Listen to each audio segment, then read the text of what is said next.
आमदार रमेश कदम आपल्यासोबत आहेत. नुकतीच अजित पवारांची त्यांना भेट घेतली. खरं तर शरद पवारांच्या राष्ट्रवादीसोबत आपण आहात आणि आज आपण इथं भेटीसाठी आला, तर त्यामुळेच राजकीय वर्तुळात देखील याविषयी चर्चा होते. काय वेगळं डोक्यात सुरू आहे काय?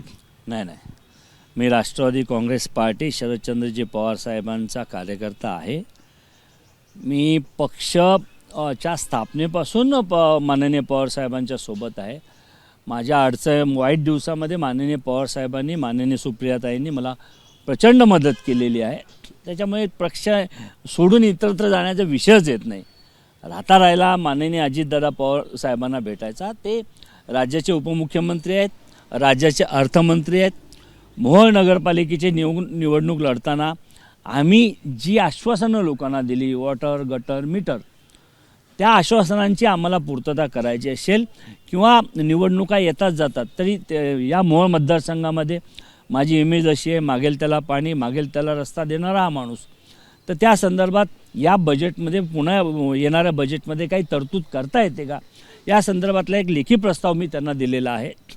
म्हणजे दादांना भेटलं म्हणजे लगेच पक्ष बदल होतो अशी कोणती भावना नाही किंवा अशी कोणती चर्चा नाही.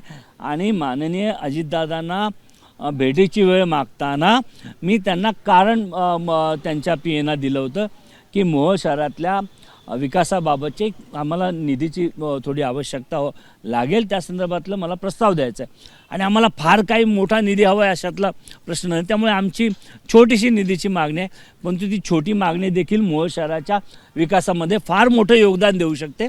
त्यातला हा भाग होता. मोहोळ विधानसभेला आता जवळपास 1 वर्ष झालं. राजू ते त्या ठिकाणी निवडून देखील आलेले आहेत. कसं पाहताय तुम्ही त्यांच्या कामावर? तुम्ही समाधानी आहात का? ऐन वेळेत तुमचं तिकीट कापलं आणि त्यांना तिकीट देण्यात आलं, मात्र त्यांचे दररोज एकनाथ शिंदेंसोबत फोटो, अजित पवारांसोबत फोटो, देवेंद्र फडणवीसांचं वेलकम करताना ते दिसतात.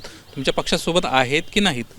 नाही ना, निश्चितपणे ज्या वेळेला एखादा आमदार एखादा कशाला, राजू खरेसारखा एक नौका, कोणती लायकी नसलेला माणूस, त्याला त्या ठिकाणी आमदारकीचं तिकीट मिळतं.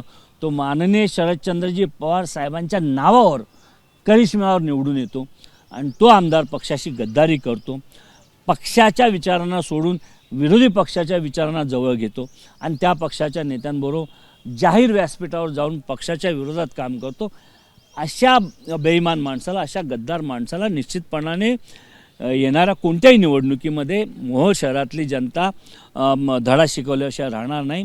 राहिला राजू खरेंच्या भूमिकेचा प्रश्न, म्हणजे आम्ही नेहमी सांगतो, राजू खरेंनी पक्षाचं धोरण वास्तविक त्यांनी स्वीकारलं नाही. पक्षाच्या नेतृत्वाला इनडायरेक्टली आव्हान देण्याचा प्रयत्न केला आणि या पक्षामध्ये माननीय पवार साहेबांना मानणारे आणि माननीय पवार साहेबांच्या विचाराच्या सर्वसामान्य कार्यकर्त्यांना देखील मोठी किंमत आहे.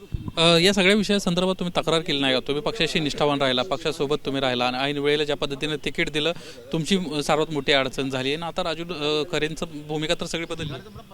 नाही बघा, शेवटी विधानसभा निवडणुकीमध्ये कोणाला तिकीट द्यायचं, कोणाला नाही द्यायचं, हा सर्वस्वी अधिकार हा पक्षश्रेष्ठींचा असतो. माननीय पवार साहेबांनी माझ्या मुलीला सिद्धीला तिकीट दिलं होतं. पुन्हा पक्षाला त्याच्या संदर्भात निर्णय करून वेगळा, जे स्थानिक नेत्यांचा आग्रह होता, म्हणजे त्याच्यामध्ये बळीराम काका साठे होते, मनोहरभाऊ डोंगरे होते, या स्थानिक नेत्यांचा आग्रह विचारात घेऊन माननीय पवार साहेबांनी ती उमेदवारी राजू खरेंना दिली. पण ज्यांच्या विश्वासावर ती उमेदवारी दिली गेली, त्यांचा आमदार निवडून आल्यानंतर त्या दोघांनी पक्ष बदलले. आज बळीराम काका साठे अजितदादांच्या पक्षामध्ये आपल्याला दिसतात, मनोहरभाऊ डोंगरे BJPमध्ये दिसतात. म्हणजे शेवटी आज उमेश पाटलांबद्दल काय? उमेश पाटील हा अतिशय नालायक माणूस आहे, अतिशय म्हणजे पॉलिटिकली इमॅच्युअर माणूस आहे.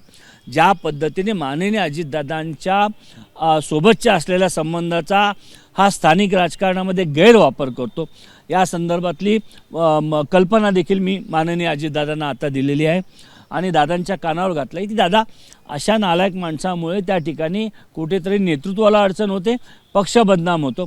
वास्तविक या माणसाची जिल्हा परिषदेला पण निवडून यायची लायकीसुद्धा नाही आहे. आमचं उघड आव्हान आहे, चॅलेंज आहे, उमेश पाटलांनी येणारी विधानसभा, येणारी पंचायत समिती कुठेही त्यांनी उमेदवारी अर्ज दाखल करावा आणि लोकांमधून निवडून यावं. जर हा उमेश पाटील निवडून आला तर हा रमेश कदम राजकारण सोडून देईल. तुम्ही एका जिल्हाध्यक्षावर अशा गंभीर स्वरूपाचे आरोप करतायत. मुळात तुम्ही अजित पवारांकडे काय तक्रार केली, काय त्यांचं म्हणणं होतं आणि काय गैरव्यवहार त्यांना केलेत? कारण तुम्ही गंभीर स्वरूपाचे आरोप करतायत, तुम्ही जबाबदार नेता आहे नाही राष्ट्रवादी काँग्रेस पक्ष. राष्ट्रवादी काँग्रेस पक्षाचा तो जिल्हाध्यक्ष आहे, त्याच्यामध्ये दुमत नाही.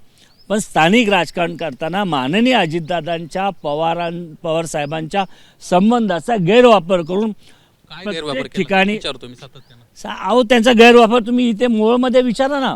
ज्या पद्धतीने इतर सिनियर नेत्यांची अब्रू काढणं, त्या लोकांच्या विरोधात एकेरी त्यांचा उल्लेख करून त्यांचा अपमान करणं, सातत्याने राजकारण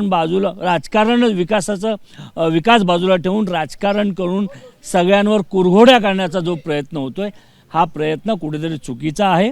आम्ही राजकारणात काम करतो, पण आम्ही राजकारणामध्ये काम करत असताना आम्ही पातळी सोडत नाही, आम्ही राजकीय मर्यादा सोडत नाही. आम्ही प्रत्येकाच्या वयाचा, त्यांच्या अनुभवाचा, त्यांच्या सिनियरिटीचा मान राखतो. परंतु हे जे मोहोळमध्ये आणि सोलापूर जिल्ह्यात, मोहोळ नगरपालिकेला या उमेश पाटलामुळे साधा एक उमेदवार भेटला नाही नगरपालिकेच्या निवडणूक या राष्ट्रवादी काँग्रेस पार्टीला, जी पार्टी सत्तेमध्ये आहे. ह्याच्यापेक्षा आणखी दुर्दैव काय? अनगरला का तुम्ही लढला नाही? अनगरला त्यांना प्रयत्न तरी केले, त्यांचा एक तिथं उमेदवार झाला, गेला, तो अर्ज भरला. शरद पवारांची राष्ट्रवादी होती कुठं? नाही, तो तर माननीय पक्षश्रेष्ठींचा त्यांचा निर्णय आहे. माननीय प्रदेशाध्यक्ष स्तरावर तो निर्णय. अनेक नेते तुम्ही आहे ना. नाही, पक्षाची एकदा जी लाईन असणार ती लाईन आम्ही पुढे फॉलो करतो ना. माझ्यावर मोहोळचा माजी आमदार म्हणून मोहोळची जबाबदारी दिली होती, एक कार्यकर्ता म्हणून, तर त्या संदर्भाने पक्षाने जी जबाबदारी दिली. उद्या पक्षाने सांगितलं तुम्ही तालुक्यात नाही, तुम्ही गावामध्ये जाऊन काम करायचं, आम्ही गावामध्ये जाऊन काम करू. शेवटी पक्ष सांगेल, नेते सांगतील, त्या पद्धतीने आम्ही काम करतो. धन्यवाद आमच्याशी बातचीत केल्याबद्दल. एकंदरीतच अजित पवारांकडे उमेश पाटील यांची तक्रार घेऊन रमेश कदम आले होते. त्यांना वेगवेगळ्या विषयासंदर्भात त्याकडे भूमिका मांडलेली आहे. कशा पद्धतीने उमेश पाटलांचं चुकीच्या पद्धतीनं काम चालू आहे याचा पाडाच अजित पवारांकडे वाचला आहे, अशा पद्धतीची माहिती स्वतः रमेश कदम यांना एबीपी माझाशी बोलताना दिली आहे. कॅमेरामन सचिन शिंदे, सनिलेश बुधावले, एबीपी माझा, मुंबई. एबीपी माझा, उघडा डोळे बघा नीट.